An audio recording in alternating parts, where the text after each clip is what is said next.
Yo, what's up guys? You're back with your man TechNick, your go-to guy for videos on the latest tech. Now today, let's cut the tech out kind of and throw in some software there. Now Samsung have recently launched their latest Samsung Galaxy S range series, but they have also gone ahead and thrown on the Pi update for all the recent Samsung phones, which is great. And software, at the end of the day, is what you buy a phone for. Actually, it's what iOS users buy their phones for. And when it comes to Android users, most Android users prefer stock, something clean, features that are useful and not bombarded by a whole bunch of bloatware. And now when it comes to Samsung, they've always kind of been in the same namesake of bloatware due to TouchWiz. They just threw features on top of features on top of features. They added so much bloatware, stuff you couldn't take off your phone, and it just felt like it was crammy, it was not clean, and it was just, it was buggy at times, and a lot of the features didn't even work well. So now what companies are doing is they're trying to dial back that bloatware. They're trying to dial back those features. They're trying to make it as simplistic as possible. They're actually giving you a cleaner version of Android, closer to stock that you've ever experienced. And Samsung started that with the Samsung Galaxy Experience, taking away the name from TouchWiz. Though it was much the same as TouchWiz, there was still some bloatware and still some excess features. And even on their latest One UI, which we'll be talking about today, there is still some features on there, but most of them are actually useful. And now the thing with One UI is Samsung seems to have actually found themselves. They've always been there for the hardware sake of things. They always have the latest Snapdragon chip inside them, their own Exynos, which they spend months working on. They have collaborations with companies such as AKG. They put the best possible hardware in their phones to make everyone just go, my damn, that is one good looking phone. That phone is a powerhouse, the photos it can take, but at the end of the day, what do you do on your phone most? You flick through it, you go between apps, you browse through social media, you use system apps such as the calculator and the calendar, and you actually do things on your phone which require you to not only just look at hardware, but mainly just software. And Samsung have tried to make it as easy as possible. I have the Samsung Galaxy Note 9 here with me, and just as I was about to hang my boxing gloves up and let this one go, the One UI update came to me. And guys, it has changed my outlook on Samsung. It has made me feel like this is not just new software. It has made older phones feel like new phones again. So without further ado, guys, let's get into that. And let me show you my favorite features of the new Samsung Galaxy One UI software. So the first thing I want to start off with here, guys, is the always on display, since that is initially the first thing that you see on your phone before you enter into it. And they have changed it up slightly. The first thing that you will notice when I lift my phone up is that there is a raise to wake option, like many Chinese cell phones. Lift to wake is what they actually call it. And it is found under advanced features, motions and gestures. Now, pretty much what it does, it says turn on the screen when you pick up your phone. So pretty much like I showed you earlier, you raise the phone, it then sees your face using its iris sensor and facial recognition, and then it unlocks the phone for you, which is a great feature. It is not something new, but I'm glad that Samsung have included it. The next thing is with the always on display, you can actually change it the way that it works. So the most important thing is that you can change it to show always, which has always been there. Scheduled, which has also always been there. You can change the way that the times work on it. But now there is tap to show. So tap the screen to show for 30 seconds. So if you don't want it consuming too much battery life, you could pretty much just have it laying down there, and then you could tap your phone and it will show the always on display. And after 30 seconds, it will then disappear again. But I prefer the show always option. So the other options are there should you want them. Now, possibly my favorite feature of the new One UI update is that there are no captive buttons down here, meaning it is fully gesture based. And I've been waiting for Samsung to do this because I absolutely love their AMOLED panel. So shooting over to settings, you will actually head over to display, not motions and gestures, which is actually a little strange, but I guess it has to do with the display. And then you go through to the navigation bar. Now, you can use the navigation buttons, and they do have some new little icons over there compared to the previous versions in order to see your previous apps and what have you, but you can use full screen gestures. Now, with full screen gestures, you pretty much slide up on the left to see your recent apps, then you slide up from the middle to go home, and then you slide to the right to go back. So you can actually change the way these look. So if you enable gesture hints, it actually shows you where the little bars are, but I prefer something more clean, so I just take that away completely just to get all that screen, and that pretty much defeats the purpose if you ask me. So there we have it. This is hands down my favorite feature of the new One AI. It is nothing new with regards to other phones such as Huawei and what have you, but I do think that it is implemented better. It is actually very similar to what you see on the One Plus devices. And now another thing that you guys may have noticed is while I've been flicking around, everything is dark, and that is because I have enabled what Samsung call night mode, and this is essentially dark mode that you see on the One Plus devices. And what this is actually is it uses a darker theme to keep your eyes comfortable at night, but in my opinion it looks better and it saves a ton of battery life. And I'm actually surprised Samsung didn't do this sooner, because it is an AMOLED panel and it is so darn bright. So with the night mode, it is not just for the settings menu, it is for the notification panel as well, which is great. And it is also for system apps, so such as the calculator, or if you go through to the calendar, it is all darkened and it looks fantastic. It is not just easy on my eyes, but aesthetically, it just looks better. It is more appealing, if you ask me. Another feature that I absolutely love is the way that your recent apps are actually displayed. So instead of going vertically down, they now go horizontally across, and it feels smooth and great. But the biggest thing here for me is not even just the quick launch icons, which AI uses to recommend you certain apps, which is awesome. And it's not just the Finder search where you can just search for anything on your phone when you bring up recent apps. But what it actually truly is for me is that Samsung have gone in the Chinese realms again and found something that Chinese phone companies have been doing for quite a while now, and they have allowed you to now hold down on the top of the app and allowed you to lock this app. Now, what this does is when your app is locked, you see a little lock button over there, and a lot of the time it could be habit, maybe you think it's going to be better for the RAM management, but once you close all your apps, the app that you have locked has now remained there unless you unlock it and then close all apps and it goes off.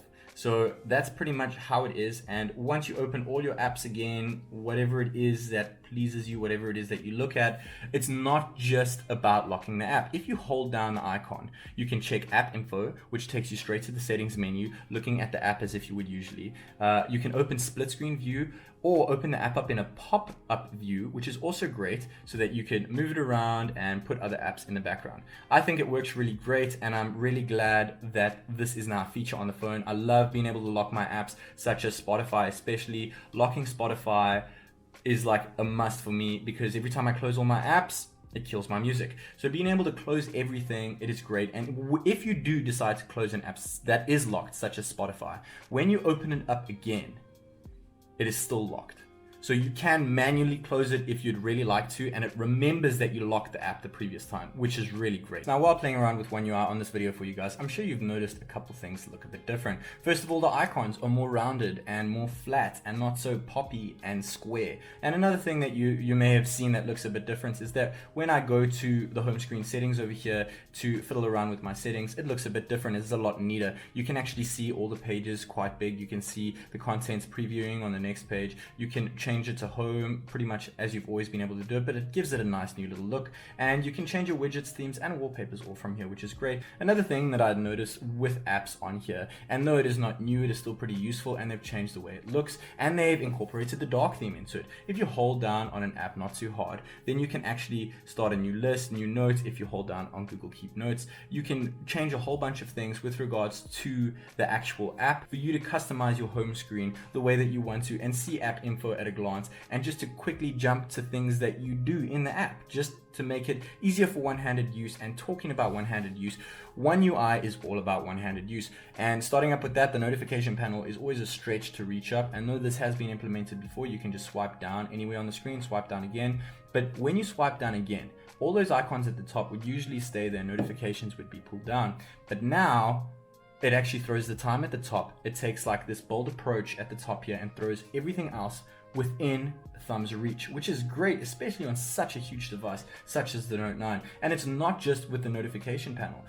If you go to the notification panel, it's easy to hit onto settings, and even then, settings is a huge bar at the top. Everything else is within finger's reach. And once you start scrolling, it fills the whole screen, but I mean, it assumes that you've already passed those and you don't need to tap on them. Everything looks neater, and everything is easier to use with one hand. This is where One UI takes away from stock Android. And though it is pretty stock and nothing is too bloated over here, they've actually added some useful things that stock Android could actually do with. And I can actually see why Samsung spent more time. I mean, it is frustrating that my Note 9 only got this update 4 months after its launch, when phones were releasing at the same time they were releasing with Android 9 Pie, and my Note 9 was still stuck. And there's still people out there with Note 9s that are stuck on Android 8.1 Oreo. And that honestly sucks. The thing that sucks the most with Samsung's is their updates. But when they do drop them from now going forward and they add things like this, it's worth the wait, guys. Another change up with One UI seems to really emphasize on battery, and though this is not a 7nm chip, this is the Exynos 9810 version, even the Snapdragon 845, they both have 10nm chips, and obviously battery will be a lot better with the new 7nm Snapdragon 855 chip coming out on the S10, S10 Plus and S10e, but for now, we want to squeeze as much battery juice as possible that we can from our previous Samsung devices without the need to upgrade to the latest and greatest. And this is still a great phone. Remember, this is still the latest Note 9, and I'm still using it every day, and I'm still enjoying it even more with the latest software update. So if you head over to device care and you shoot through to battery, you'll notice there's a few different options here. Power mode used to only have like 3 options, but now you can do high performance optimized, medium power saving, and maximum power saving, which can save you a ton, but it kills everything in the background, turns off your always on display, and your phone is pretty much useless unless it's in your hand and you're in those apps. So optimized actually works really well. What it actually does is it uses AI. It kind of remembers what apps you use more and what apps you use less, and kills those in the background that you don't use to preserve battery life, so that you can get better performance and better battery life when you're using the apps that you regularly use. So a high performance mode isn't really high performance. It pretty much just increases the brightness to whatever you want, plus 5% or 10%, and changes the screen resolution between HD, Full HD, and Quad HD. And what you can actually do with this is, once you've set your preferred high performance mode, whether it is less performance or more performance, you can actually just pull down the notification shade and you can hit on power mode and you can automatically change it straight from here. You don't have to go to settings all the time for that, which is great. So if you want to go jump into a game that is Quad HD, then you can adjust your display and quickly turn it off right after. They're trying to make everything as simple as possible. Talking about battery, animations actually do drain it a tad, and they make your phone feel slightly slower. So now what they have included is reduce animations, tone down motion effects on the screen, such as when apps are opened or closed. And while this is great, it has always been there as an option in developer settings for any phone out there. And I actually feel like developer options does a better job of it. So if you scroll down in developer options on pretty much any Android phone out there, you can go ahead and have a look at window animation style. You can change it, you can adjust it to how fast or how slow you want your animations to go, or if you want them off. There's just more options here. So I suggest that if you do want to reduce your animations, you change the window animation scale, transition animation scale, and the animated duration scale. You can change all the different kinds of animations, what animations you want to keep, then what you want to get rid of. It would be really cool to see this routed directly into the settings as of where they actually have it in the settings menu on the Samsung phones here. But you know what, it's not a deal breaker, and it is there for your everyday average Joe who just wants to quicken their phone up a bit and quickly reduce animations and change it up when he gets bored of it. So the option is there should you want it, but I do feel like going through developer options is the better choice. The next interesting feature here actually has nothing to do with Samsung, but more so their partnership with Dolby Atmos. Now, they have worked with Dolby Atmos to get the stereo sound speakers from the top and the bottom here sounding great, which Samsung have done with all their devices since the S8, which is really awesome to have. And with Dolby Atmos, things sound absolutely great when you're listening to music, watching a movie, or gaming. But gaming needs a little bit of tweaking when it comes to it. So when you jump into sounds and vibration, advanced sound settings, and then going to sound quality and effects, you'll notice that there is now an option for Dolby Atmos for gaming. Get realistic Dolby Atmos sound automatically when you play games. Now that is awesome, and you can have Dolby Atmos set on auto and have the gaming mode on at the same time. So if there is an app or music app or movies that support Dolby Atmos, it will automatically tune into that, or if the game supports it, it will now be optimized specifically for your gaming needs, making it sound a lot more immersive coming from the left or the right, depending on where, say, gunfire is coming from when playing a shooter. Now, when talking about Android software skins per se is that Android actually send out pure Android, stock Android, to all of the phone companies, with one thing in mind, that it does not copy the Pixel or the previous Nexus phone's stock experience. Like OnePlus have done with Oxygen OS, they have added only a few extra things, keeping it as stock as possible. And Samsung have always loaded a crap load of stuff onto the phone, which is really not necessary. They've piled features on top of features on top of features, bloatware, apps you don't need, and you know what? It is actually just being gross. You have to spend so much time tweaking your phone to get it the way that you like it to be pretty much as clean as possible. Now, I think that I've done a pretty good job at setting up my phone, and it looks really clean and really neat, and the skin is done really well. So thumbs up there, Samsung, for what you have done with One UI, making it look as stock and clean as possible. Now, there aren't really many complaints that I have when it comes to the actual look of the skin. One of the big things that I don't really like is that we've gone with full screen navigation gestures here, and we want to see the whole screen, but when you are on your home screen, there is a noticeable gap at the bottom here, almost a pinky width between the bottom of the phone and the app icons, which means you can actually fit less on your home screen, which kind of sucks.